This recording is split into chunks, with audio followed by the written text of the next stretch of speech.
سے صلوات پڑھ دیں محمد صلی علی محمد۔ میں نے کل انچوری میں بھی کہا تھا اور جمعے کی نماز میں بھی کہا تھا کہ دیکھو درود آل محمد مرض کو دور کرتا ہے، کرونا جیسا درود نہیں پڑھا کرو۔ جتنا درود کثرت سے پڑھو گے اتنا مرض دور ہوگا۔ اور آج تو پھر وہ مجلس ہے کہ جس نے علوم آل محمد کے وہ باب کھولے ہیں۔ بہرحال میں اس سے پہلے کہ خطبہ اور باقاعدہ آیت اور مجلس کا آغاز کروں ایک جملہ عرض کر دوں کہ دیکھیے یہ ظفر عابدی صاحب ہیں یا مولانا صاحب، انہوں نے مجھ جیسے ایک طالب علم کا ایک امتحان لیا ہے کہ مجلس ہے امام کی شہادت کی اور ساتھ میں مرحومین کا ایصال ہے، اور 40 45 اور 50 منٹ کے اندر نہ امام کے القابات پورے پڑھے جا سکتے ہیں اور نہ مرحومین کو خراج عقیدت پیش کیا جا سکتا ہے۔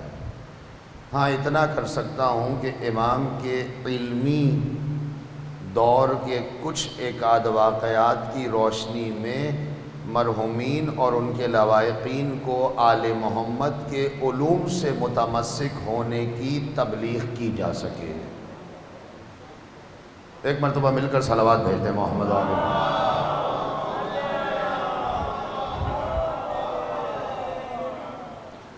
اعوذ باللہ من الشیطان اللعین الرجیم، بسم اللہ الرحمن الرحیم، الحمد للہ الذی ہدانا لہذا وما كنا لنهتدی لولا ان هدانا اللہ لقد جاءت رسل ربنا بالحق والصلاة والسلام على اشرف الانبیاء والمرسلین وصلی اللہ علی سیدنا ونبینا وحبیب قلوبنا وطبیب نفوسنا وشفیع ذنوبنا خاتم النبیین ابی القاسم محمد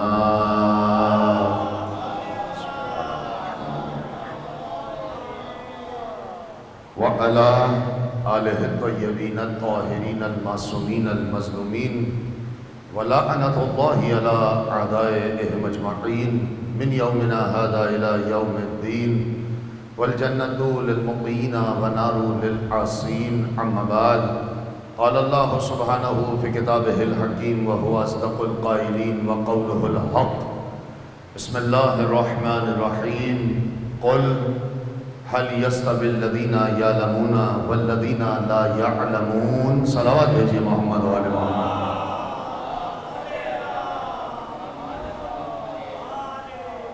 اے عزاداران امام ششم، ماتمداران خاندان عصمت، اور اے شمع ولایت مولا کائنات کے گرد گھومنے والے پروانوں، خدا آپ کی ان عبادتوں کو عبادت خاص میں شمار کرے۔ یہ انجمن جو سالہ سال سے مرحومین اور شہداء کی یاد میں مجالس برپا کیا کرتی ہیں، میری دعا ہے کہ پروردگار اس انجمن اور اس کے تمام اراکین اور اس کے تمام معاونین کی توفیقات میں اضافہ فرما۔ پروردگار ہمیں روئے زمین پر بندگان خدا، یتیمان آل محمد اور علوم آل محمد کے حصول میں کامیابی اور کامرانی سے ہمکنار فرما۔ عزیزو، آج امام ششم کی شہادت کے سلسلے کی مجلس بہت مشکل ہے اور بہت مشکل ترین مرحلہ ہے، کیونکہ آج صبح سے میں مسلسل کوشش کر رہا ہوں کہ امام صادق کی حیات طیبہ کے کن باب سے گزرا جائے، کن باب کو خدا نخواستہ وقت کی کمی کی وجہ سے فراموش کیا جائے۔ تو آپ حیران ہو جائیں گے کہ اگر امام صادق کی حیات طیبہ کے بارے میں مجھ جیسا ایک چھوٹا سا طالب علم 25 سے 30 گھنٹے بھی پڑھے تو شاید ایک یا دو پہلو پر کچھ سیر حاصل گفتگو ہو جائے، کچھ۔ اس لیے میں تفصیل میں نہیں جا رہا ہوں، چند موروضات آپ کی خدمت میں پیش کروں گا۔ تاریخ کے کچھ چھپے ہوئے اوراق ہیں جو کھول رہا ہوں، اس اوراق کے کھولنے کے ساتھ ہی سیرت امام صادق پر کچھ بات ہوگی۔ دیکھیے، اللہ نے روئے زمین پر رسالت مآب کے 12 وارث جنہیں امامت کے سلسلے سے جوڑا گیا، ولایت کا محل سجایا گیا، غدیر خم کے میدان میں جس علی کو تاج ولایت پہنایا گیا، وہ تاج ولایت پہننے والا سلسلہ امامت کا پہلا امام تھا۔ اور آسان لفظوں میں بات کر رہا ہوں کہ دیکھو وقت کم ہے، امامت کے 3 حصے ہیں، 3 حصے، 12 اماموں کو 3 حصوں میں تقسیم کر رہا ہوں۔ پہلا حصہ مولا کائنات اور امام حسن سے منسوب ہے، دوسرا حصہ امام حسین اور امام سجاد سے منسوب ہے، اور تیسرا حصہ امام باقر سے لے کر اور امام حسن عسکری علیہ السلام تک منسوب ہے۔ بلکہ یوں کہہ دوں تو اور زیادہ آسان ہو جائے کہ اس میں ایک چوتھا حصہ بھی ہے۔ پہلا حصہ اول اور دوم امام، دوسرا حصہ سویم اور چارم امام، تیسرا حصہ پنجم، ششم، ہفتم، ہشتم امام، اور چوتھا حصہ اللہ اکبر نہم، دہم اور یازدہم، 9 اور 10 اور 11ویں امام۔ 12ویں امام کا تو سلسلہ انشاءاللہ قائم و دائم ہے، اور خدا میرے وقت کے امام کو ہم سے راضی رکھے اور اپنی آخری حجت کو اب جلد سے جلد اذن ظہور عنایت کرے۔ اس لیے آپ کی خدمت میں عرض کروں تاکہ آپ کو سمجھ میں آئے کہ امامت کو میں نے ٹکڑوں میں توڑا کیوں ہے۔ دیکھیے، اعتراض کرنا آسان ہے، تنقید کرنا آسان ہے، کسی ایک ذاکر یا کسی ایک عالم کی کسی مجلس پر باہر نکل کر یہ کہہ دینا کہ بھئی مزہ نہیں آیا۔ آپ سمجھ رہے ہیں نا مزہ نہیں آیا، آپ نے یہ کبھی سوچا کہ جس موضوع کو وہ لے کے جا رہا ہے اللہ جانے اس موضوع کے حساب سے اس نے کتنی کتابیں پڑھی ہوں گی، لیکن اگر گھڑی کا 60 منٹ گزر جائے تو آپ پر گرا قدر گزرتا ہے کہ بھئی یہ اترے گا کب۔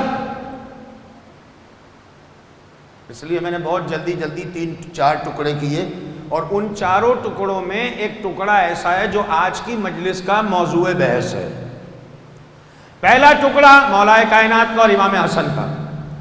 مولا کائنات اور امام حسن نے بدترین دور دیکھا خلافت کا، اور آپ نے اپنی امامت کی ذمہ داری کو میدان صبر میں پورا کیا، کیونکہ اوائل اسلام تھا۔ بھئی آپ تصور کر سکتے ہیں کہ جو علی 2 انگلیوں پہ خیبر کو اکھاڑ لے، اس کے سامنے فاطمہ پر دروازہ گرا دیا جائے؟ آپ کے تصور میں آ سکتی ہے یہ بات؟ سوال ہے نا، آج کا نوجوان ہے وہ سوال کرتا ہے، کہتا ہے مولانا مولا کائنات نے تو کتنی جنگیں لڑی ہیں، پھر مولا گھر میں خاموش بیٹھ رہے، دروازہ جلتا رہا، تب اسے کیسے سمجھایا جائے کہ بھئی اوائل اسلام ہے، اور پھر کائنات میں رسالت ماپ کا سب سے بڑا اطاعت گزار کہتے ہی علی ابن ابی طالب کو ہے۔ اللہ کے نبی کی وہ صبر کی تلقین، اللہ کے نبی کی وہ دین کو بچانے کی تبلیغ، کبھی آپ نے سوچا ہے؟ اگر مولا کائنات چاہتے تو اوائل اسلام میں وہ جنگ ایک ذوالفقار کی جھلک دکھا کر اپنا حق لے لیتے، لیکن اسلام مٹ جاتا۔ دنیا تاریخ یہ لکھتی کہ علی نے زور بازو پر اپنا اسلام چھین لیا، ورنہ حق کسی اور کا تھا۔ علی نے صبر کر کے بتایا کہ اسلام حکومتوں کا نام نہیں ہے، علم کا نام ہے، اور اگر علم علی کے پاس ہے تو حاکم کوئی بھی ہو فیصلہ علی کرے گا۔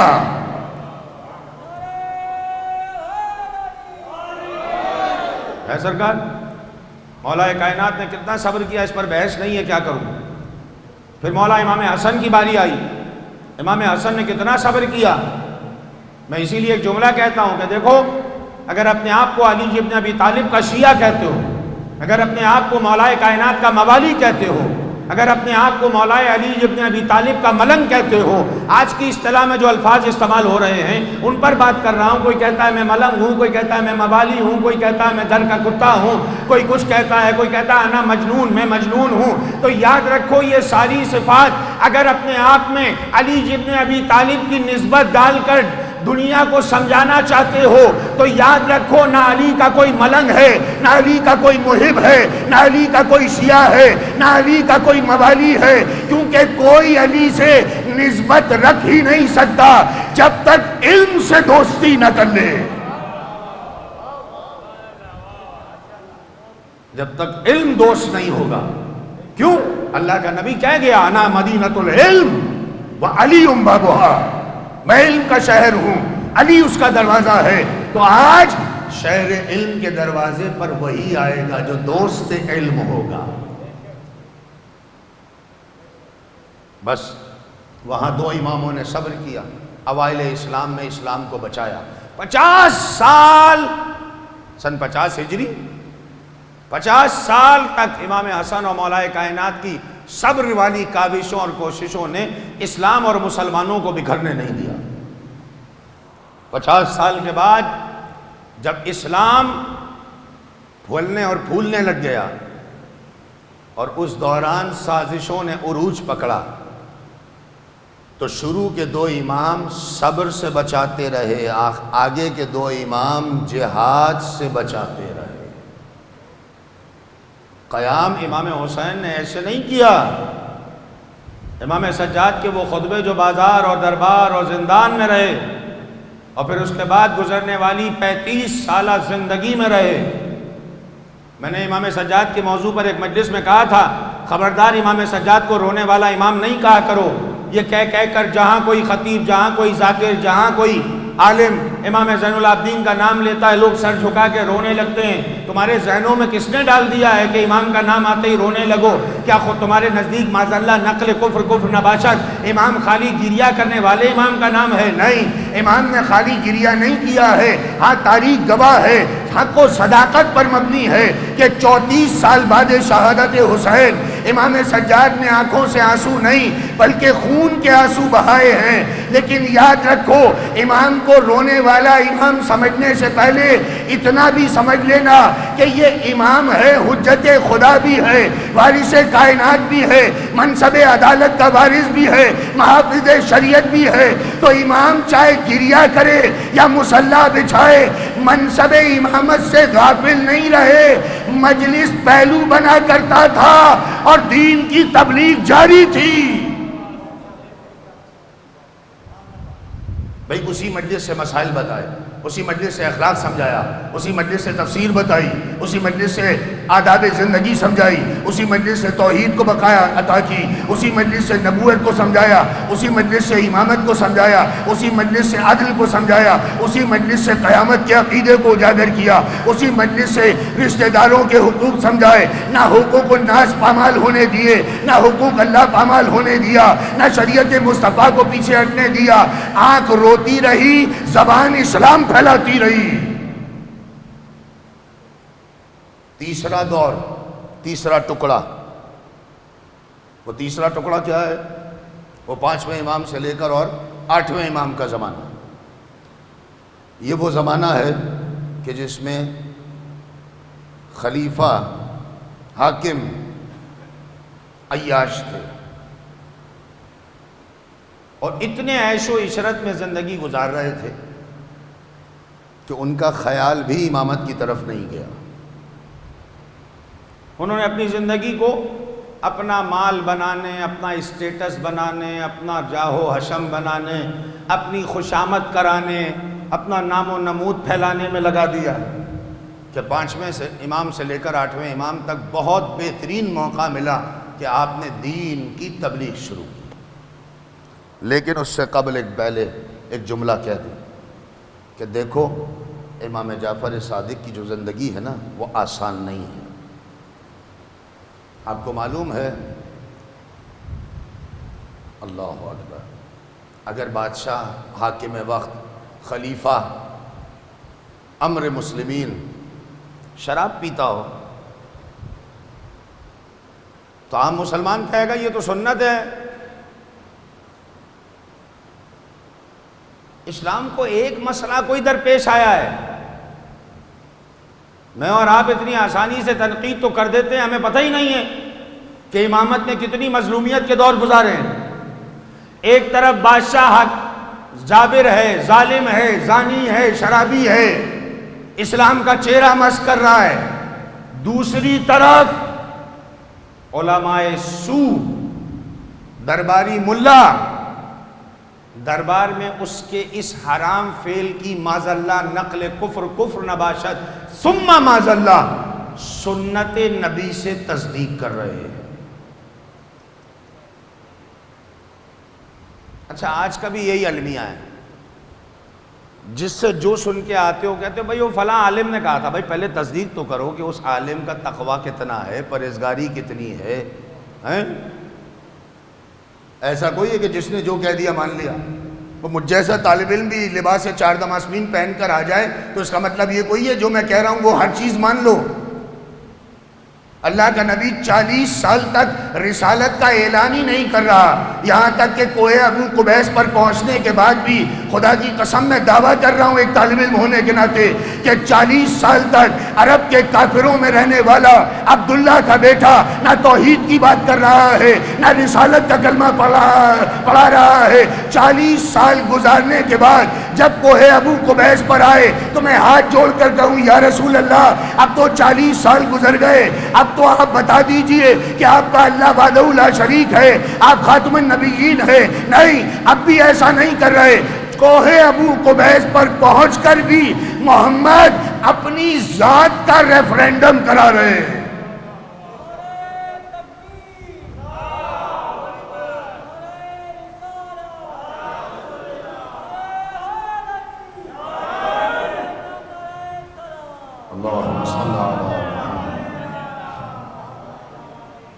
بھئی اپنی ذات کا ہی ریفرینڈم ہے نا یہ، کہ آپ کوہ ابو قبیس پہ پہنچ کے کہہ رہے ہیں کہ اچھا اگر میں تم سے کہوں پہاڑ کے پیچھے فوج ہے، دشمن ہے، مانو گے؟ سب نے کہا یا بھلا یا رسول اللہ ہم کیوں نہیں مانیں گے؟ بھئی آپ صادق و امین ہیں۔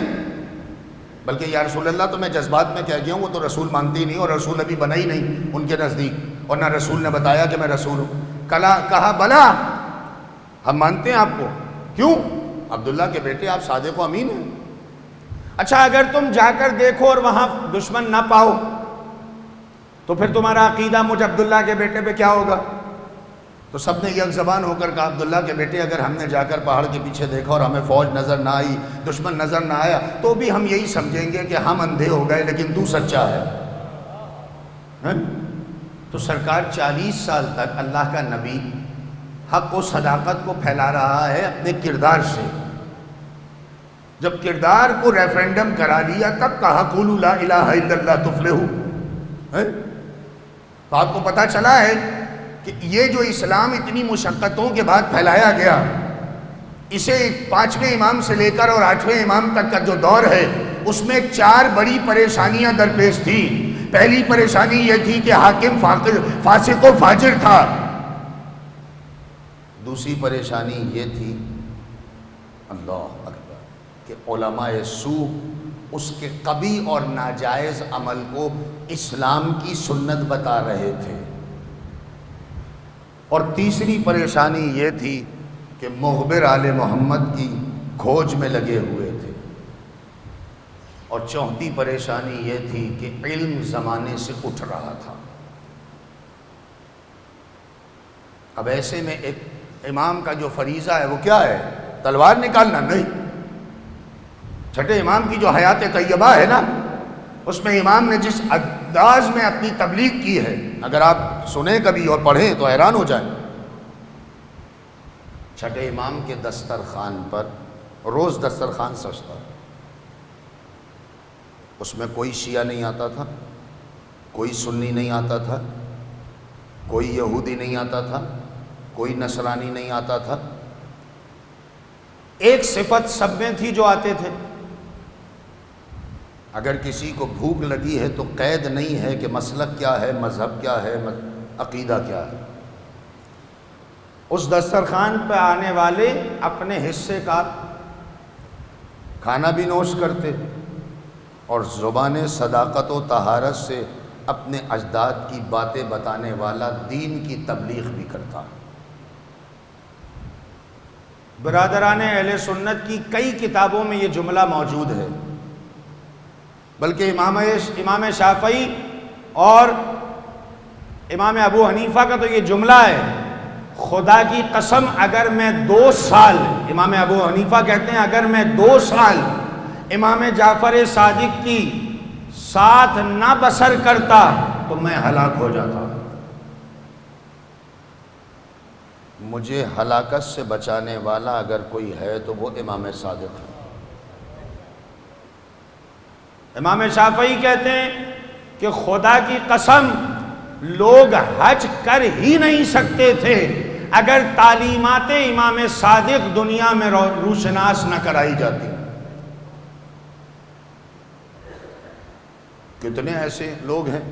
اچھا مزے کی بات بتاؤں, یوں آسان کر دوں تاکہ زیادہ مشکل نہ ہو, کہ جو لوگ دنیا میں کسی بھی فقہ کے کسی بھی علم کے امام بنے ہیں وہ دسترخوان امام صادق کے غلام رہے ہیں.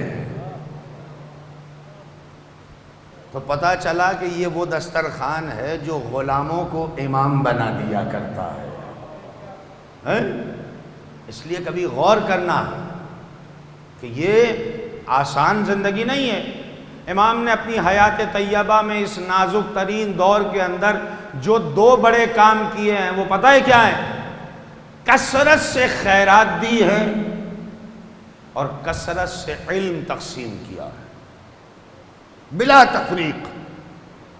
میں یہ تو دعویٰ نہیں کر رہا ہوں چونکہ روایات میں اختلاف ہے, لیکن یہ ضرور کہہ دوں گا کہ بیک وقت نہ صحیح کم و بیش 4000 ایسے شاگرد ہیں جنہوں نے امام صادق سے کسب فیض علوم لیا. 4000. آپ نے کبھی سوچا اس 4000؟ اور امام صادق وہ دوسرے امام ہیں, اول تو اور بھی امام ہیں لیکن وہ ظاہراً دوسرے امام ہیں جنہوں نے اپنے جد علی ابن ابی طالب کی سنت و سیرت کے مطابق یہ اعلان کیا کہ تم میں کوئی ہے جو مجھ سے پوچھنا چاہے اور جو پوچھنا چاہے وہ پوچھ لے اس سے پہلے کہ وہ مجھے کھو بیٹھے. یہ سلونی کا دعویٰ کرنے والا یہ علی کا دوسرا بیٹا ہے. پہلے خود علی نے یہ دعویٰ کیا, اس کے بعد امام صادق نے یہ دعویٰ کیا. اچھا مزے کی بات بتاؤں کہ امام صادق ہو یا کوئی بھی, جب کوئی سلونی کا دعویٰ کرے نا تو بڑا مشکل ہو جاتا ہے. بھئی آپ سے کوئی مکان کا دعویٰ کر دے, یہ میرا مکان ہے, یہ میری گاڑی ہے, یہ میرا پراپرٹی ہے, یہ میری زمین ہے, یہ میرا فلاں ہے, تو لوگ اتنا توجہ نہیں کرتے, بھئی ہوگا ہوگا اس کا ہوگا. لیکن اگر کوئی علم کا دعویٰ کر دے کہ میں اتنا بڑا عالم ہوں کہ جس کو جو پوچھنا ہے وہ مجھ سے پوچھ لے, تو پھر جلدی سے سوال کرنے والے بھی نکل آتے ہیں. اور امام بغیر دلیل کے دعویٰ نہیں کیا کرتے. امام نے جب یہ دعویٰ کیا نا اور اعلان کیا تو سب سے پہلے ایک شخص نے سوال کیا کہ فرزند رسول مجھے فقط اتنا بتائیے. اللہ اکبر. کہ اگر انسان اپنے رب کی معرفت کھو دے تو کیا وہ گمراہ ہو جاتا ہے؟ آپ نے کہا نہیں. کہا مولا کیوں؟ کہ معرفت دوبارہ مل سکتی ہے, شرط یہ ہے کہ خدا اس سے ہدایت کو ترک نہ کرے. کبھی سوچا ہے؟ امام کا جملہ ہے, اور ایسا دعویٰ تاریخ میں اور لوگوں نے بھی کیا ہے. خود امام شافعی نے بھی ایک مرتبہ زوم میں آ کر یہ دعویٰ کر دیا تھا, کہنے کہ تم میں سے جس کو جو پوچھنا ہے مجھ سے پوچھ لو, میں بتاؤں گا قرآن اور سنت کی روشنی میں. ایک شخص نے کھڑے ہو کر کہا امام شافعی سے کہ اچھا یہ بتائیے کہ حج کے اوپر اگر حالت احرام میں شکار کرنا تو حرام ہے, لیکن اگر میں مکھی مار دوں تو کیا ہوگا؟ شکار کا تو مجھے پتا ہے کہ کفارہ واجب ہے, لیکن اگر مکھی ماروں وہ شکار نہیں ہے مکھی. حضرت امام شافعی نے اپنے ذہن میں پورے قرآن کو دہرایا ہوگا, سنت نبی کو تلاش کیا ہوگا, حد علم جتنی تھی اتنا ہی سوچ سکے.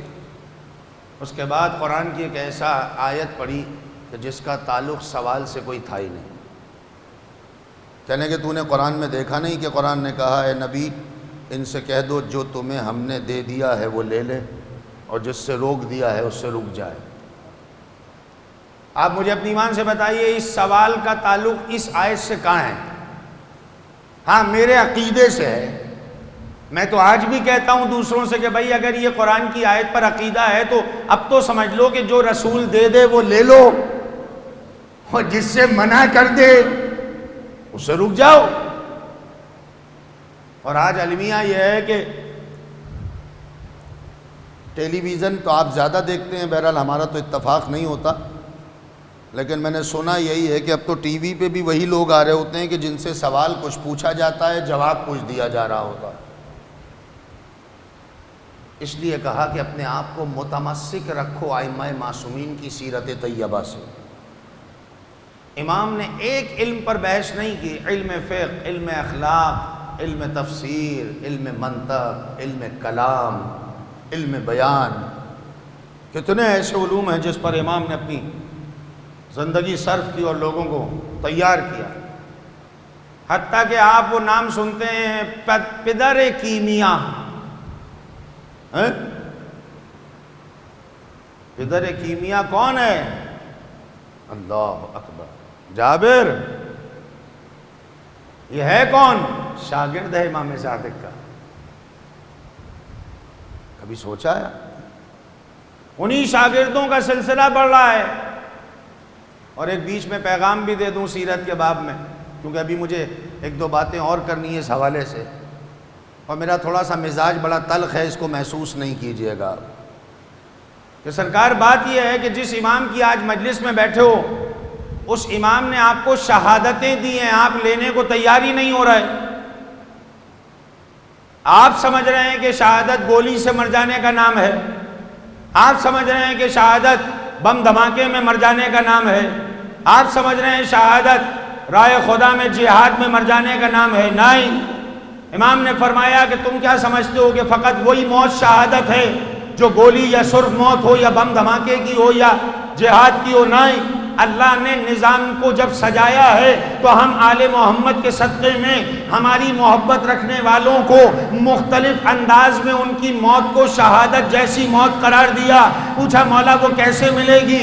آپ نے کہا اگر جہاد نہ ہو رہا ہو، اب یہ جملے میرے، گولی نہ چل رہی ہو، بم دھماکے نہ ہو رہے ہوں، اور ایسے میں تمہیں موت آنے کا خوف ہو، تو یہ مت خوف زدہ ہونا کہ ہم ایسے ہی مر جائیں گے، پھر سینے میں علی کی ولایت کا فائدہ کیا، پھر آل محمد کی محبت کا فائدہ کیا؟ تو یاد رکھو اگر تمہیں یہ خوف آ جائے تو تمہارے رشتہ داروں میں اگر کوئی تم سے ناراض ہے اور قطع رحمی ہو چکی ہے تو جا کر اس سے صلہ رحمی کرنا۔ اگر اس راستے میں مر گئے اللہ تمہیں شہید قرار دے گا۔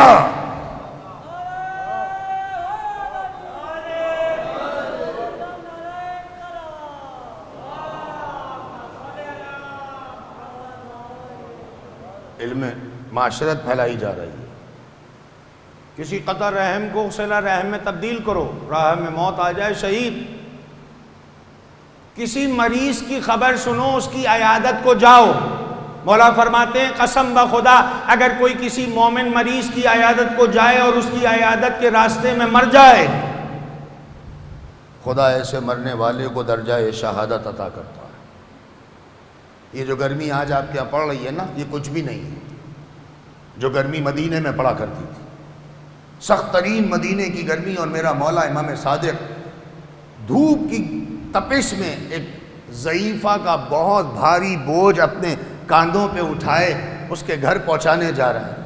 مولا کا ایک دشمن کھڑا ہوا ہے، اس نے مولا کو دیکھا کہ مولا اتنی گرمی میں پسینے چھوٹ رہے ہیں، اتنا وزنی بوجھ ہے، وہ لے کر جا رہے ہیں۔ جب بوجھ چھوڑ کر واپس آئے تو اس نے معاذاللہ نقل کفر نباشت امام پر تنقید کی، امام پر مسکراہٹ کے ساتھ مسخر اڑایا اور کہنے لگا اے ابو عبداللہ تم اتنے طمع رکھتے ہو، معاذاللہ اتنے لالچی ہو پیسے کے لیے کہ اپنی صحت کو بھی نہیں دیکھ رہے، اتنی سخت ترین گرمی میں اتنا وزنی بوجھ اٹھا کر لے کر جا رہے ہو کہ بس کمانے کی فکر ہے کہ کسی طرح پیسے کمائے جاؤں۔ امام نے کہا خبردار اپنی زبان کو لگام دے، ہمیں لالچ نہیں ہے دینار کی یا درہم کی۔ کہا پھر یہ کیوں کر رہے ہو؟ کہا یاد رکھ میرے جد رسول اسلام نے فرمایا کہ جو اپنی اولاد اور اپنے اہل و عیال کے لیے رزق حلال کے کسب کے لیے نکلے اور اس راستے میں مر جائے تو اللہ اسے شہید کرتا ہے۔ 3 پیغام دیے میں نے بھی خالی، ایک پوری فہرست ہے جو چھوڑ رہا ہوں۔ کیا میں آج امام کی سنت و سیرت کے مطابق اپنے بچوں کے شکم میں رزق حلال ڈالنے کی کوشش کر رہا ہوں یا نہیں؟ کیا میں امام کی تعلیمات کی روشنی میں اپنے ناراض رشتہ داروں کو سینے سے لگا رہا ہوں یا نہیں؟ کیا میں امام کی تعلیمات کی روشنی میں اپنے ہی چاہنے والے مومنین مریضوں کی عیادت کرنے کے لیے ٹائم نکال رہا ہوں یا نہیں؟ جبکہ ان تینوں چیزوں سے مجھے فائدہ پہنچ رہا ہے. ایسا کر رہا ہوں یا نہیں کر رہا؟ اگر میں نہیں کر رہا تو پھر میں امام صادق کی سنت و سیرت سے کیا وابستہ ہوں؟ پھر میں نے تعلیمات آل محمد سے کیا لیا؟ چونکہ میرا موضوع بہت آگے چلا گیا، میں اس لیے پیچھے جانا نہیں چاہ رہا ہوں، ورنہ کبھی موقع لگا تو تفصیل سے بتاؤں گا. امام محمد باقر نے 11 نشانیاں بتائی ہیں اپنے چاہنے والوں کی، جس میں سے ایک جملہ یہ بھی ہے کہ خبردار لوگوں کو بتا دو کہ ہماری شفاعت اس طرح میسر نہیں آئے گی کہ وہ ہماری محبت کا دعویٰ کر دیں جبکہ ان کا جسم آل محمد کی شریعت سے دور ہو. کیا مطلب؟ یعنی قول سے محبت اور فعل سے بیزاری. تو کیا میں نے ایسا کیا؟ اب سوچنا ہے اس کو. امام نے کتنی چیزیں ایسے بیان کر دی، میں نے تو بہت جلدی گزر گیا ہوں، مجھے خود بھی تشنگی ہو رہی ہے اور عجیب سا لگ رہا ہے کہ کیا کروں، سیرت کا کون سا باب پڑھوں، کون سا چھوڑوں، عبادت پڑھوں، علم پڑھوں، اخلاق پڑھوں، تواضع پڑھوں، سخاوت پڑھوں، انکساری پڑھوں، عاجزی پڑھوں، کیا پڑھوں؟ امام کے انتقال کے بعد ایک عالم کہتے ہیں کہ امام کے انتقال کے بعد 900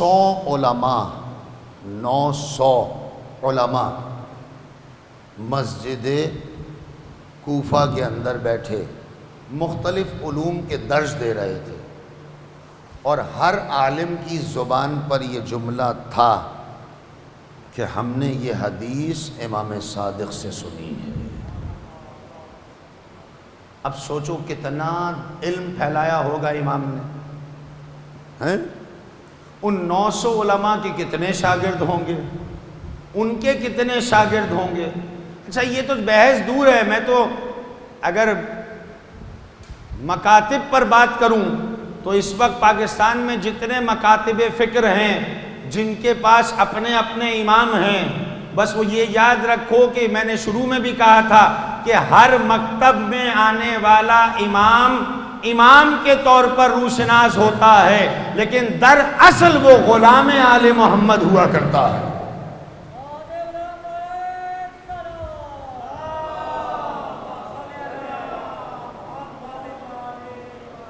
سلسلہ شاگردی آگے بڑھی، لیکن ایک حدیث بیان کر کے آگے جاؤں. یہ ذرا سخت حدیث ہے، ناراض نہیں ہونا. بہت عجیب دور گزر رہا ہے سرکار.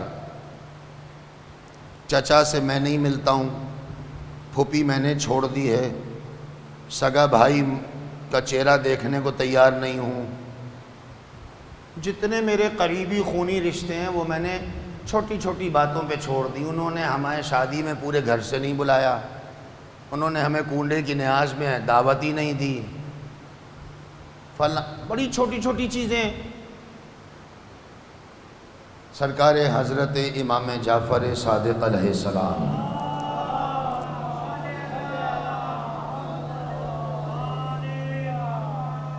مولا فرماتے ہیں، مفہوم پڑھ رہا ہوں، مولا فرماتے ہیں یہ جو چھوٹی چھوٹی باتوں پر تم اپنے خون کے رشتوں کو چھوڑ دیتے ہو، یعنی قطع رحم ہو جاتے ہو، تو یاد رکھو تمہارے دلوں سے ان کی نہیں ہماری محبت کم ہونے لگتی ہے. کیونکہ جن کے سینوں میں ہم آل محمد ہوں وہ صلہ رحم ہوتے ہیں، قطع رحم نہیں ہوا کرتے. تو ہم نے آل محمد کی تعلیمات کی روشنی میں لیا کیا ہے؟ یہ جو نماز آج آسانی سے چھوڑ دیتا ہوں نا میں، فجر تو میں اس لیے کہہ رہا ہوں کہ الحمدللہ میرے اب کئی نوجوان، اور بلکہ کئی نہیں، خدا اور توفیق دے کثیر نوجوان عبادت نماز کی طرف راغب ہو گئے ہیں، ورنہ میرے شہر اور میرے ملک میں بھی یہ وبا پھیل چکی ہے جیسے کہ کرونا ہے۔ میں نے پرسوں بھی ایک مجلس میں کہا تھا کہ خوش نصیب ہے یہ دور کہ اس میں کرونا نے ڈرا کر شیطانیوں کو چادر اور نقاب پہنا دی ہے، ورنہ شریعت مصطفیٰ تو ڈرا نہیں سکی ہیں۔ پھر وہی بات آ گئی پلٹ کر کہ خوف موت آ جائے تو جسم کی پرواہ لاگو کر لیتے ہو، اگر جسم کو مرض ہونے کا خوف آ جائے تو احتیاط شروع کر دیتے ہو، لیکن اگر روح کو کینسر بھی ہو رہا ہو،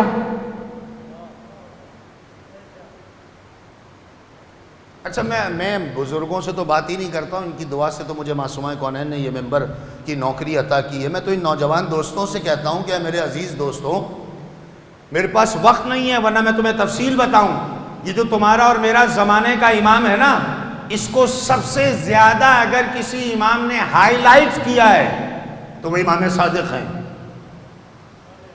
ہر امام نے کیا لیکن سب سے زیادہ۔ میں اپنے نوجوان دوستوں سے کہتا ہوں، بھائی تم اپنی ہر دعا میں ایک دعا کرتے ہو پروردگار ہمارے وقت کے امام کا ظہور ہو جائے، مجھے اپنی ایمان سے بتاؤ امام کے ظہور کی دعا اگر تمہاری قبول ہو گئی تو امام کا ظہور تو ہوگا فجر کے وقت، اور فجر میں تو میں اور تم پڑے سو رہے ہوں گے، تو پھر کیسا منتظر ہے کہ امام دروازے پہ دستک دے کہ اے میرے انتظار کرنے والے لے میں آ گیا، اور میں بستر گرم پر پڑا سوتا رہوں؟ پھر کیا فائدہ اس نعرہ حیدری کا کہ جہاں علی کی ولایت کا اقرار بھی کرتے ہو، نعت علی کا وظیفہ بھی پڑھتے ہو، کیا تم نے ضربت مولائے کائنات کو بھلا دیا کہ 19 رمضان کو ضربت لگنے والا امام جب مسجد کوفہ کے صحن میں آیا، حسن سے کہا حسن میری گلیم کو روکو، جب گلیم روکی گئی آسمان دیکھ کر کہنے لگا اے سورج گواہ رہنا، اس سے پہلے تو نے جب بھی سر باہر نکالا علی کو کبھی سوتا نہیں پایا، علی نے یہ اعلان کر کے بتا دیا اے میرے چاہنے والوں میں تمہارا وہ امام ہوں کہ جسے کبھی سورج نے سوتا نہیں پایا، تو جس کا امام کبھی نہ سوئے اس کا مامون کیسے؟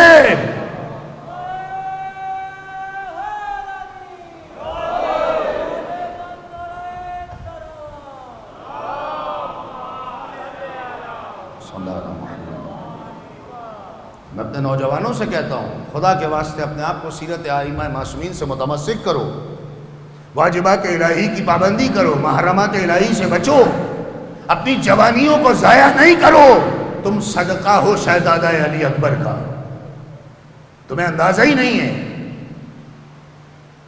پیغام امامت، چھٹے امام کی زندگی حیات طیبہ کا دور گزرتا رہا، شاگرد بڑھتے رہے، اخلاق کے ذریعے، کردار کے ذریعے، سیرت کے ذریعے، ابواب کے ذریعے، خیرات کے ذریعے، صدقات کے ذریعے، مختلف طریقوں سے امام نے اپنے نانا کی شریعت کو بچایا، دین کی تبلیغ کی، اور انہی شاگردوں کی بڑھتی ہوئی تعداد جب ظلم کی طرف بڑھنے لگی، کیا مطلب؟ یعنی ظلم والا دور دیکھنے لگی، تو امام نے کچھ اشارے کیے، اور ان میں اشارے پانے والوں میں ایک شخصیت کا نام بہت مشہور ہے۔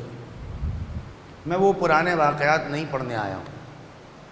حضرت بہلول دانا، بہلول دانا بھی امام کا شاگرد ہے نا، حالت تقیہ میں چلا گیا تھا نا، کیفیت جنون پیدا کر لی تھی نا، لیکن مجنون اسے کہتے ہیں جو امام کے اشارے پر مجنون ہو جائے تو ایسا مجنون ہو کہ جنون میں بھی آل محمد کو فراموش نہ کرے، کیفیت جنون میں بھی شریعت مصطفیٰ کی پاسداری کرے، کیفیت جنون میں بھی عبادت الہی کا پاسدار رہے۔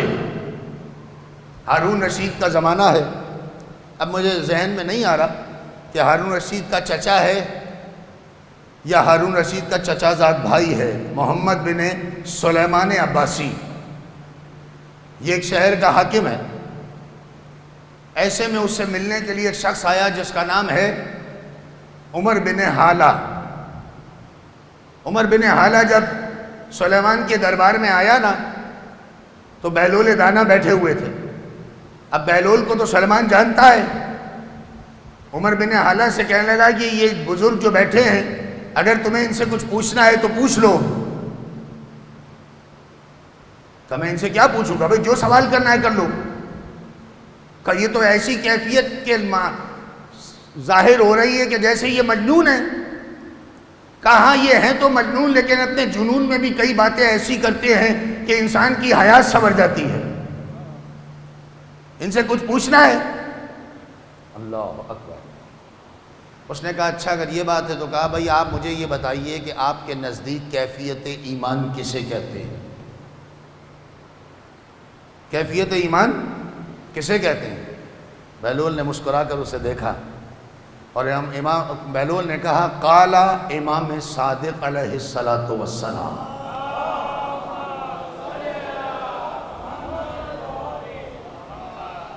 میرے امام صادق نے یہ فرمایا، میرے امام صادق نے یہ فرمایا کہ ایمان، کیفیت ایمان اسے کہتے ہیں کہ تمہارے دل میں ایمان ہو، زبان سے اظہار ہو اور اعضاء و جوارح سے اس کا پرچار کیا جائے، تب تمہاری کیفیت ایمان مکمل ہوتی ہے.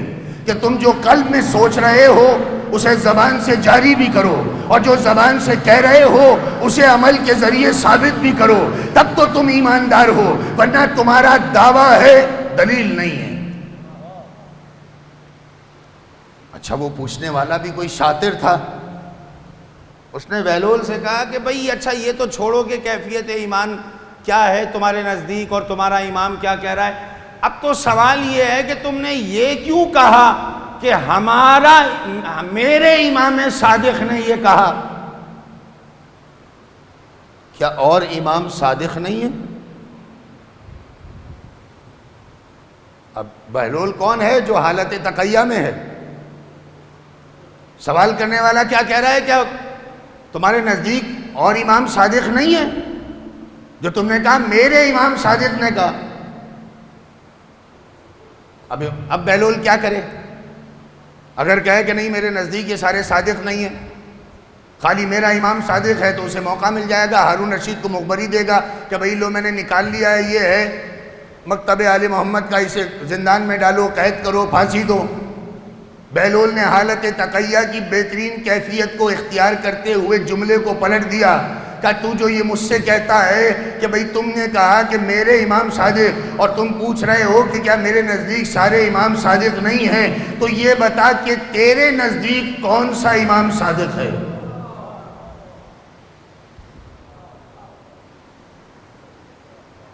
اب وہ پریشان ہو گیا. اس نے کہا کیا مطلب؟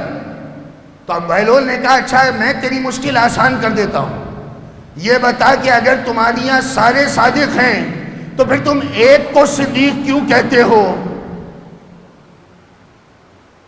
بھئی اگر تمہارے سارے ہی خلیفہ صادق ہیں تو تم ایک کو صدیق کیوں کہتے ہو؟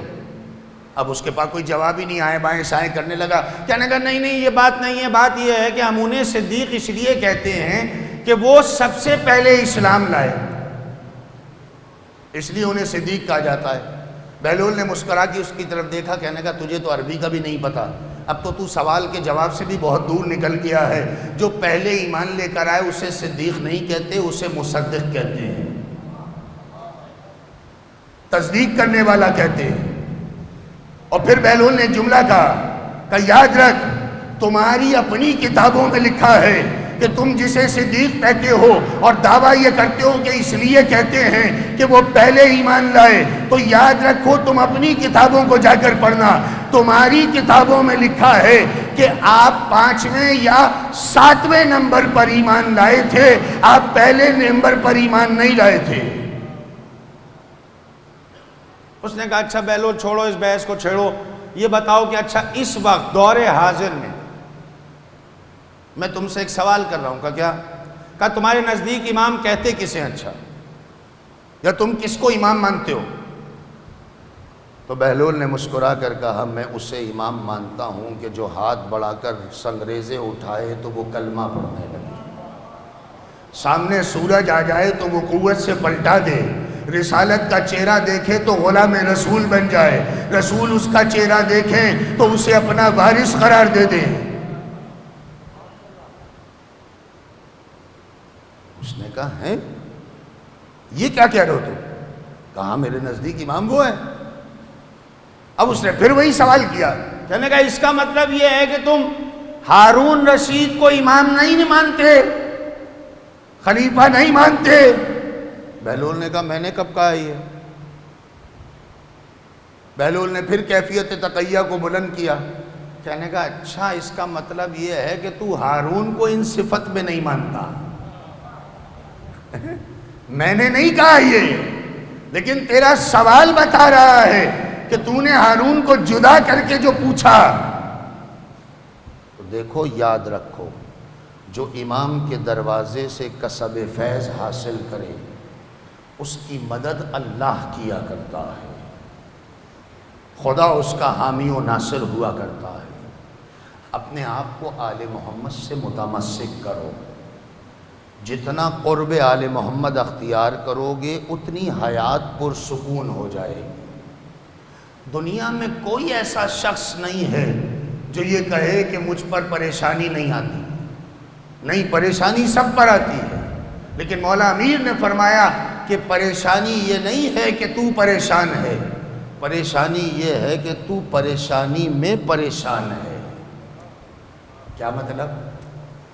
مولا نے کہا جب تم پر کوئی پریشانی آ جائے تو تم خدا سے دعا کرنا، توسل کرنا، پریشان نہ ہونا، کیونکہ وہ پریشان ہونے سے نہیں جائے گی، اس کے توسل سے جائے گی۔ اس لیے کہا کہ اپنے آپ کو متمسک کرو۔ امام صادق کی حیات طیبہ بہت تفصیل ہے، 4000 شاگرد گزارنے والا امام، 900 علماء تیار کرنے والا امام، دنیا کائنات میں اخلاق کے دروازے کھولنے والا امام، اپنے چاہنے والوں کو شہادتیں تقسیم کرنے والا امام۔ چلو آج کی مجلس میں ایک جملہ اور کہہ دوں، اس کے بعد ایصال ثواب کے عنوان سے شاید 4 یا 5 منٹ لوں گا، چونکہ فائق صاحب بزرگ کا بھی ایصال ثواب ہے، کچھ مومنین کا بھی ہے، تو لوایتین کو ایصال کے عنوان سے امام صادق کا ایک پیغام دے رہا ہوں تاکہ مجلس کو مکمل کیا جا سکے ایک تشنگی کے ساتھ، کہ دیکھو آج جن مرحومین کا ایصال ثواب ہے، ابھی قبلہ و کعبہ مولانا حسن صاحب کہہ رہے تھے کہ فائق بھائی کا ایک نام ہے، ایک خدمت ہے عزاداری کے لیے، جب سے انہوں نے ہوش سنبھالا اس گھرانے کو عزاداری سید الشہداء سے متمسک پایا۔ دیکھو یاد رکھو قرآن کہہ رہا ہے کہ بسم اللہ الرحمن الرحیم فاذکرونی اذکرکم واشکروا لی ولا تکفرون، تم ہمارا ذکر کرو ہم تمہارا ذکر کریں گے، اور یاد رکھو شکران نعمت کرنا، کفران نعمت نہ کرنا۔ اگر اس دور میں عزاداری سید الشہداء شکران نعمت ہے تو اپنے گھروں کو عزا خانہ حسین بنا دو، جو شکر کیا کرتے ہیں اللہ نعمتوں میں اضافہ کر دیا کرتا ہے۔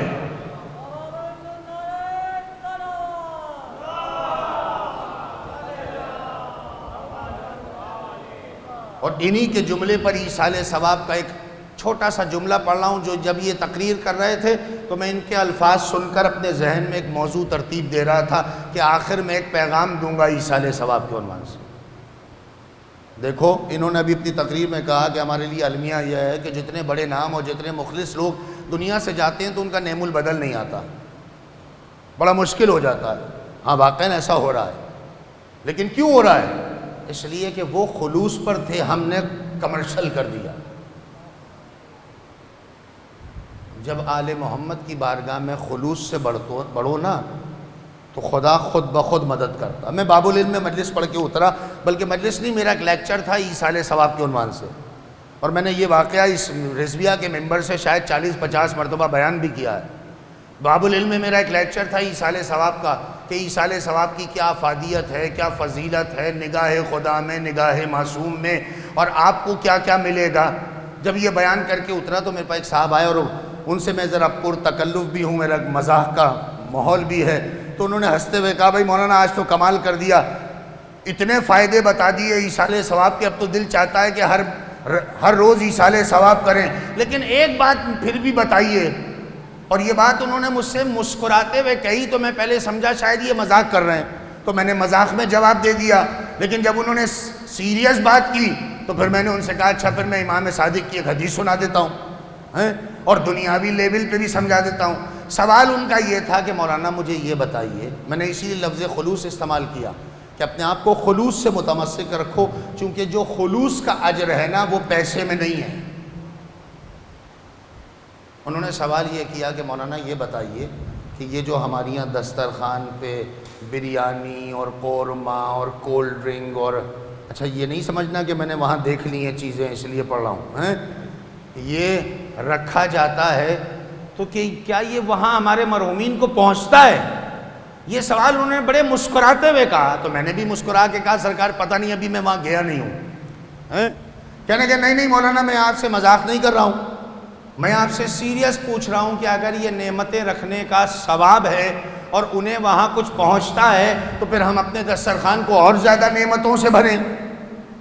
تو میں نے ان سے کہا اچھا اگر واقعی آپ سیریس پوچھ رہے ہیں تو مجھے صرف یہ بتائیے کہ میں آپ کو اس کا ایک ماحول کے حساب سے جواب دے دوں یا کسی امام کی حدیث کی روشنی میں بتاؤں؟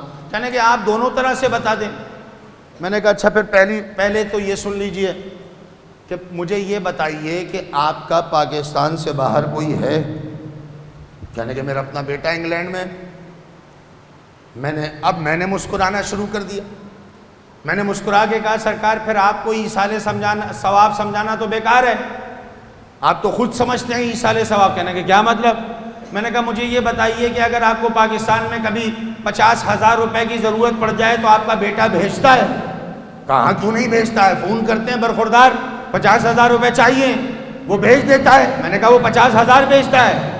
کہنے کہ نہیں وہ 50,000 کے برابر پونڈ وہاں جمع کرا دیتا ہے، ہمیں یہاں پاکستان میں کنورٹ ہو کر 50,000 روپے مل جاتے ہیں۔ تو میں نے کہا یہی تو ایصال ثواب ہے۔ کہنے کہ کیا مطلب؟ میں نے کہا بھائی وہ وہاں پونڈ جمع کراتا ہے، آپ کو روپیہ ملتا ہے۔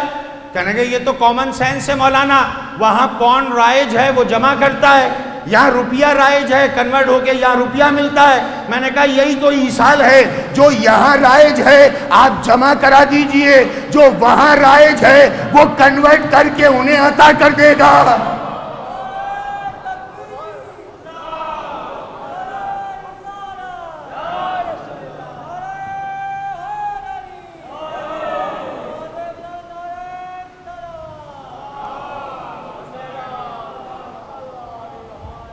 سرکار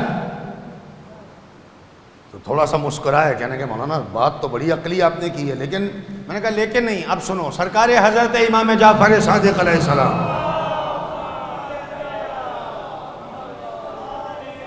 دیکھو کوئی ایسا موضوع ہے جو امام نے چھوڑا ہو؟ سائل نے سوال کیا فرزند رسول، یہ جو ہم بندگان خدا کو نعمت الہی دیتے ہیں اپنے مرحومین کے نام پر، کیا یہ وہاں پہنچتی ہیں؟ اللہ اکبر۔ امام نے بڑا خوبصورت جواب دیا۔ امام نے کہا سنو، تم جو اپنے جانے والے مرحومین کے نام پر بندگان خدا کی خدمت کرتے ہو اور خدا سے پانے والی نعمتوں کو اپنے مرحومین کے نام پر زندوں کو دیتے ہو، خداوند عالم اسے رائے گاہ نہیں چھوڑتا۔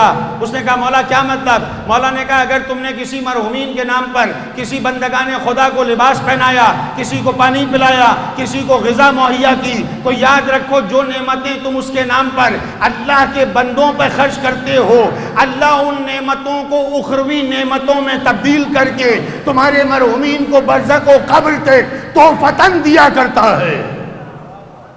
اللہ اکبر۔ تو اے عزیز دوستوں، اپنے مرحومین کو فراموش نہ کرو۔ یہ انجمن نوجوان جو ہے خدا ان کی توفیقات میں اضافہ کرے، انہوں نے جو یہ مرحومین کے نام پر ایک سلسلے وار مجلس رکھی ہے، آپ کیا سمجھتے ہیں یہ مجلس ہے؟ نہیں، میں نے کئی مرتبہ کہا ہے ایصال ثواب 1 گھنٹے کا نام نہیں ہے۔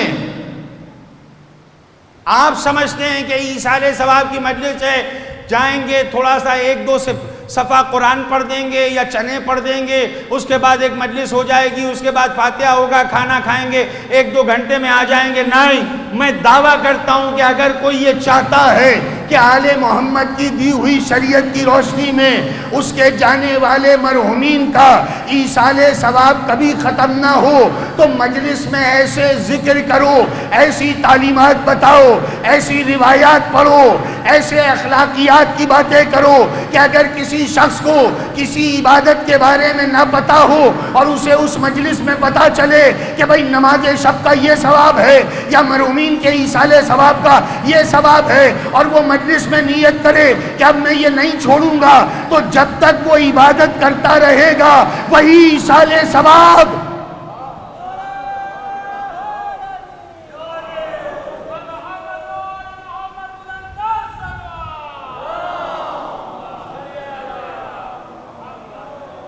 نہ فراموش کرو اپنے جانے والے مرحومین کو۔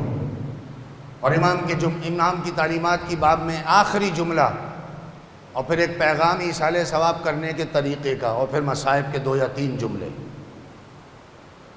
امام نے کہا خبردار اپنے جانے والوں کو فراموش نہ کرو، انہیں یاد کرو، ان کے نام پر راہ خدا میں خدمت انجام دو، کیونکہ جو اپنے اصل کو بھول جاتے ہیں ان کی نسل ان کی ضامن نہیں ہوتی۔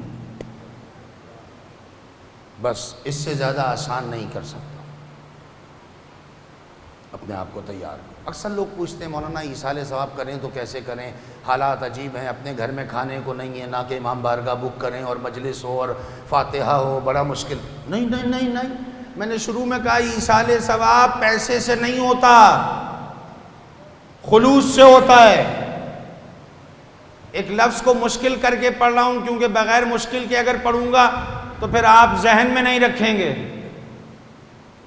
ایصال ثواب کرنے کا ایک بڑا وسیع میدان ہے، مگر میں چھوٹی سی ٹوکری کے اندر یا پٹاری کے اندر سے ٹوٹکے نکال کے لاتا ہوں،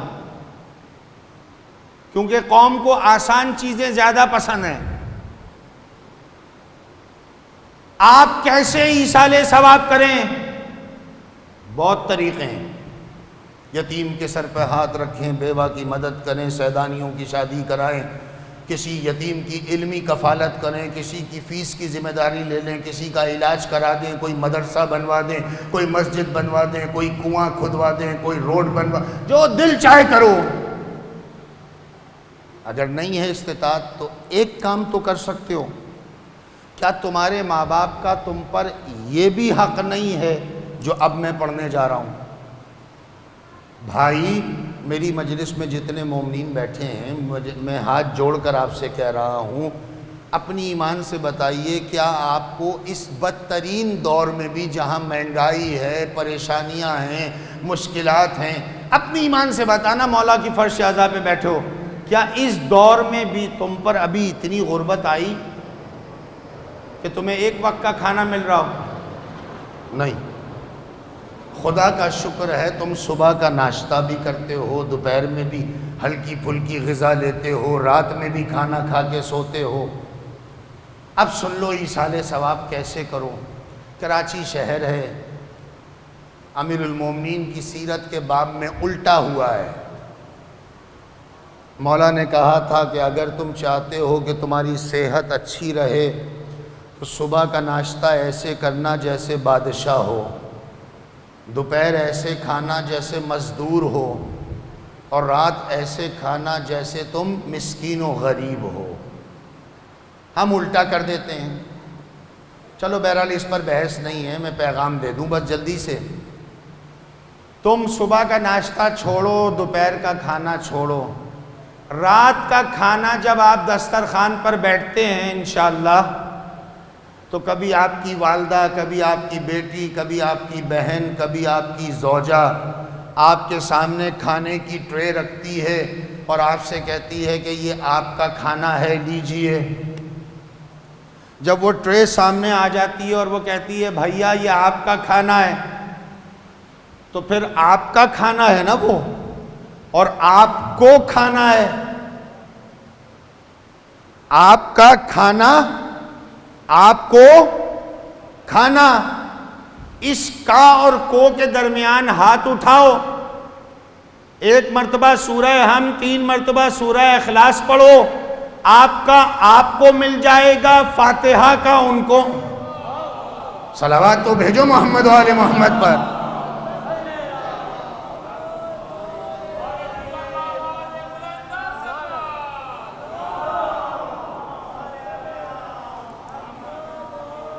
کیا مشکل ہے؟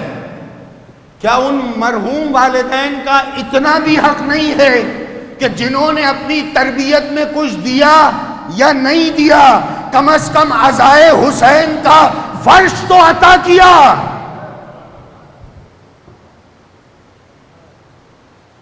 ان کی خدمت سے اپنے آپ کو دور نہ کرو۔ خدا کی قسم یہ فرش عزا کتنا عظیم ہے تمہیں پتہ ہی نہیں ہے۔ میں امام صادق علیہ السلام کی شہادت نہیں پڑھنے آیا ہوں، اور نہ پڑھنے کا میرے پاس موقع ہے اور نہ مجھ میں طاقت ہے۔ امام جن مصائب میں گزرے ہیں اس دوران شہادت کا ایک جملہ پڑھوں گا۔ یہ جس فرش عزا پہ بیٹھے ہو یہ کیا ہے معلوم ہے؟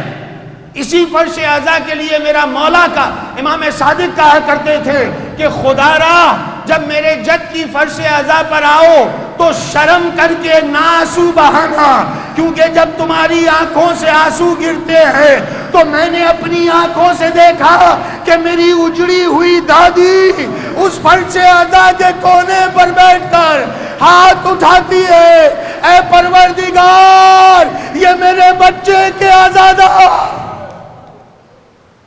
اللہ اکبر، امام صادق کا جملہ ہے۔ مولا صادق فرماتے ہیں جب تم میرے جد کی مجلس میں آواز کو بلند کر کے روتے ہو نا، چیخیں مار مار کے روتے ہو، تو میری اجڑی ہوئی دادی فریاد کرتی ہے پروردگار یہ میرے بچوں پر جو گریے کی آوازیں بلند کر رہے ہیں خدا ان پر اپنی رحمتوں کا نزول کرے۔ اب سمجھے حسین کی ماں کتنی غریب ہے۔ اللہ اکبر، تمہیں اندازہ ہی نہیں ہو رہا۔ امام صادق کون؟ امام صادق خاندان عصمت میں خاندان عصمت میں غور سے سننا، میں تاریخ کے چھپے ہوئے الفاظ مصائب میں پڑھنے کا عادی ہوں۔ تاریخ عصمت کے اندر خاندان آل محمد کے گھر 3 مرتبہ جلائے گئے ہیں۔ ایک مرتبہ مدینے میں فاطمہ کا دروازہ، دوسری مرتبہ کربلا میں باعصمت شہزادیوں کے خیمے، اور تیسری مرتبہ امام صادق کا گھر۔ منصور دوانقی نے امام کے گھر کو آگ لگوائی تھی، امام کو زہر دلوایا تھا۔ آپ کو معلوم ہے جب امام کو کے گھر کو آگ لگائی گئی نا تو روایت کا جملہ ہے کہ صحابہ امام جمع ہو گئے اور وہ جلدی جلدی امام کے گھر کی آگ بجھانے لگے۔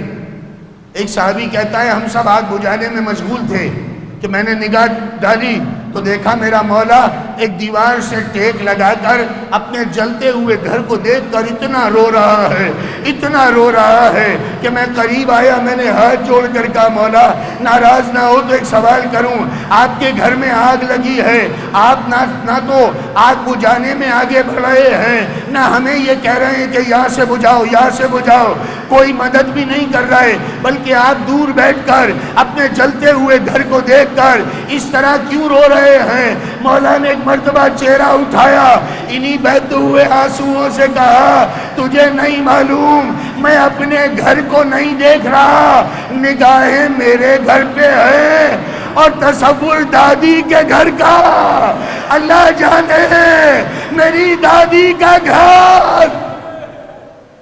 اللہ اکبر، عجیب جملہ ہے روایت کا۔ اس نے کہا مولا کون سا گھر؟ کا جو مدینے میں جلایا گیا، جس کی دیوار کے پیچھے کھڑی ہوئی میری دادی۔ یہ کہہ کر گر پڑی ابو الحسن میرا محسن شہید ہو گیا۔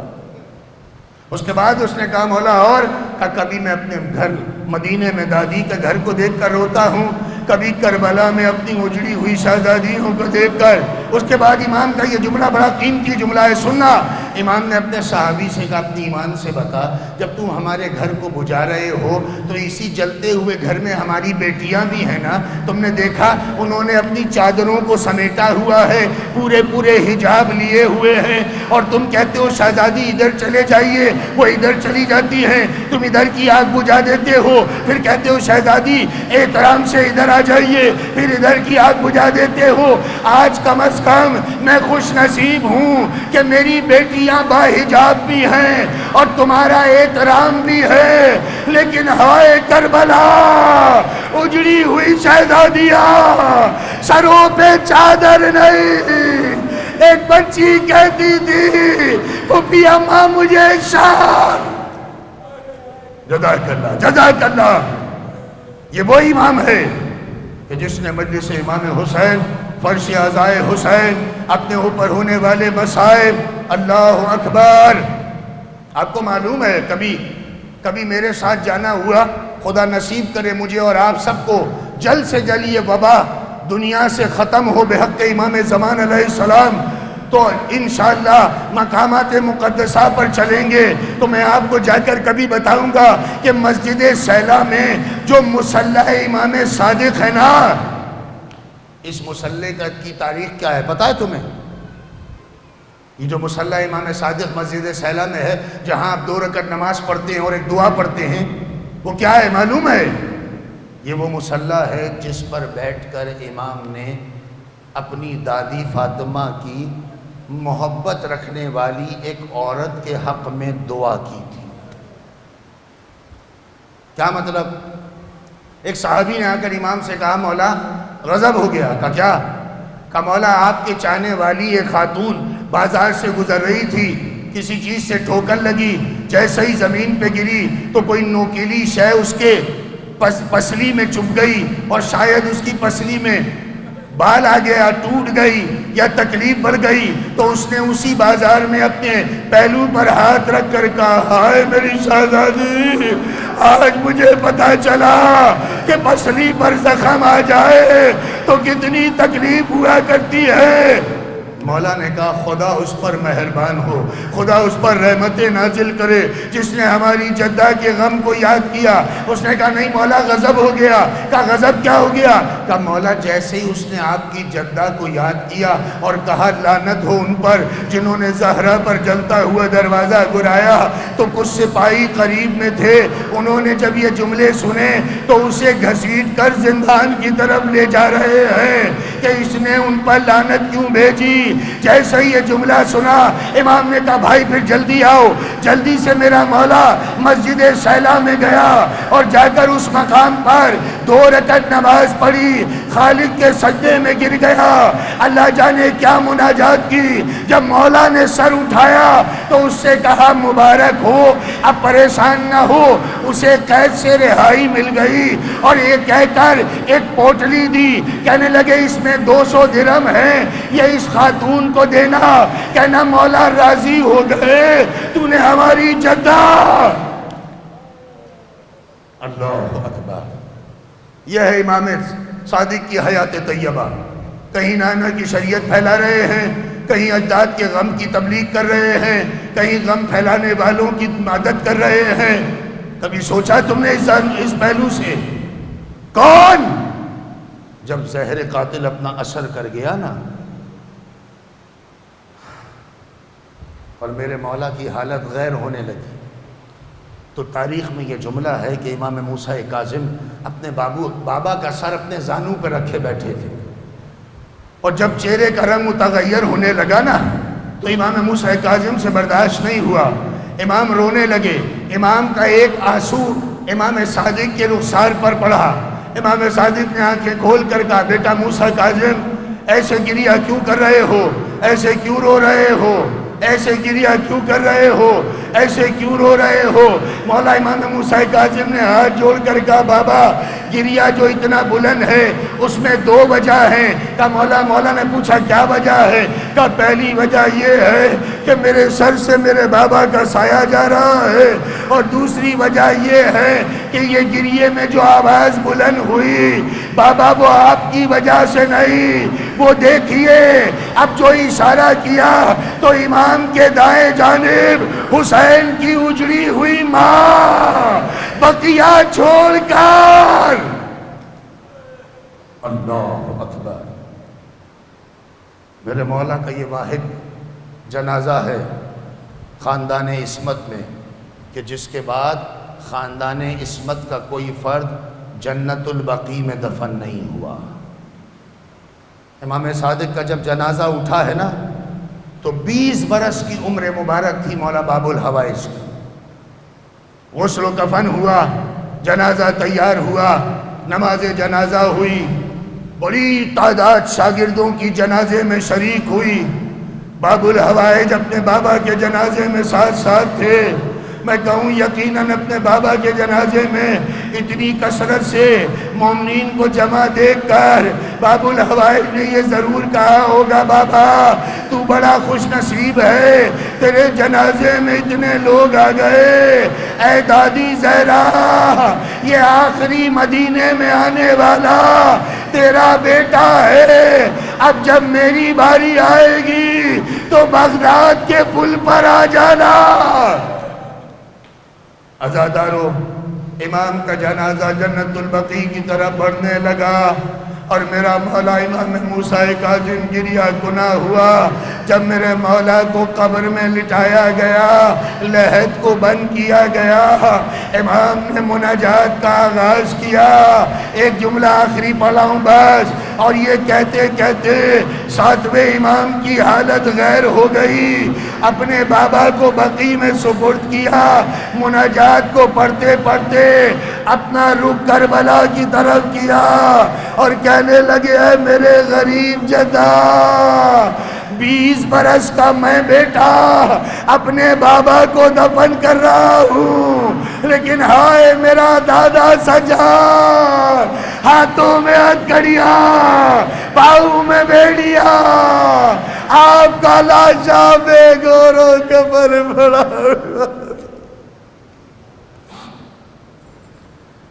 الا لعنت اللہ علی القوم الظالمین وسیعلم الذین ظلموا ای منقلب ینقلبون۔ بار اللہ بحق محمد و آل محمد ہماری اس عمل کو مقبول فرما۔ جن مرحومین کے نام پر یہ ایصال ثواب ہے اور جس امام کی شہادت کے سلسلے کی یہ مجلس ہے، پروردگار اس امام کی حق و صداقت والی تعلیمات کی روشنی میں اور اس کو بیان کرنے کے بعد جو اجر و ثواب تیری بارگاہ سے عطا ہو، پروردگار اس میں ان تمام مرحومین کو شریک اجر و ثواب قرار فرما۔ اے کریم اللہ، دنیا کائنات میں جہاں بھی مولا حسین کے چاہنے والے، ائمہ معصومین کے محب، مولا کے ماتمدار دنیا سے رخصت ہوئے، خصوصاً اس مجلس میں جن کے نام شامل ہیں، پروردگار ان سب کو جوار چاردہ معصومین میں جگہ عنایت فرما۔ ان کی قبور و برزخ کو انوار مقدسہ کے صدقے میں منور فرما، ان کی قبور و برزخ کی منازلوں کو آسان فرما، انہیں حشر میں شفاعت چاردہ معصومین، خصوصاً زمانے کے امام کی شفاعت اور زہرا کی چادر کا سایہ قرار فرما، انہیں جنت فردوس میں اعلیٰ علیین میں جگہ عطا فرما، ان کے تمام پسماندگان کو صبر جمیل عنایت فرما۔ ہمارے مرحومین، خصوصاً ہمارے ماں باپ مرحومین کے وسیلوں سے ہماری دعاؤں کو مستجاب فرما۔ اے کریم اللہ، ائمہ معصومین کے حقیقی وارث، زمانے کے قائم اور تیری آخری حجت کے واسطے اور وسیلے سے دنیا کائنات سے اس وبا کو جڑ سے ختم فرما اور عزائے حسین کے راستوں کو ہموار فرما۔ اپنی آخری حجت کو اذن ظہور عطا فرما، ہماری آنکھوں کو زیارت امام سے منور فرما، ہم سب کو اپنے اپنے خانوادوں اور اپنے مرحومین کے ساتھ مولا کے آوان و انصار میں قرار فرما۔ ربنا تقبل منا انکا انت السمیع العلیم۔ ایک مرتبہ سورہ حمد، 3 مرتبہ سورہ اخلاص، جملہ تمام مرحومین مومن و مومنات، محبان اہل بیت، شہدائے ملت جعفری، آباء و اجداد، اعز و اقارب، دوست و احباب، علماء عالم، مراجع عظام اور آپ تمام کے مرحومین، اور بالخصوص جن مرحومین کے نام پر یہ مجلس اعزا برپا ہوئی، بسلسلہ شہادت ان کو ثواب عطا کیا گیا۔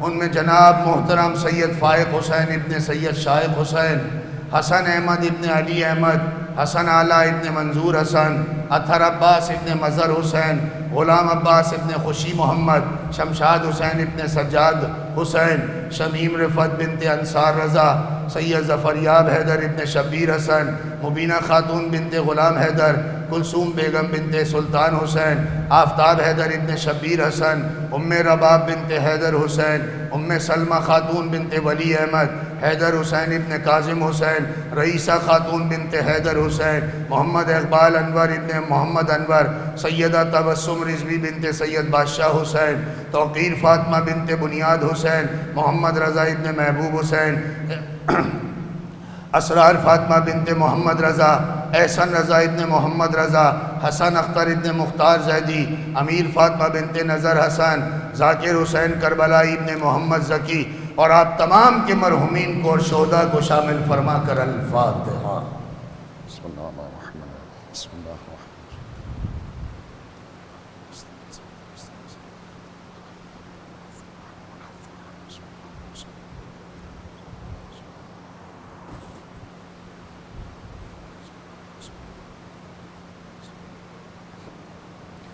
ربنا آتنا في الدنيا حسنة وفي الآخرة حسنة وقنا عذاب النار اللهم اغفرهم وارحمهم واسكنهم في فسيحة جنتك واحشرهم مع محمد وآله الطاهرين۔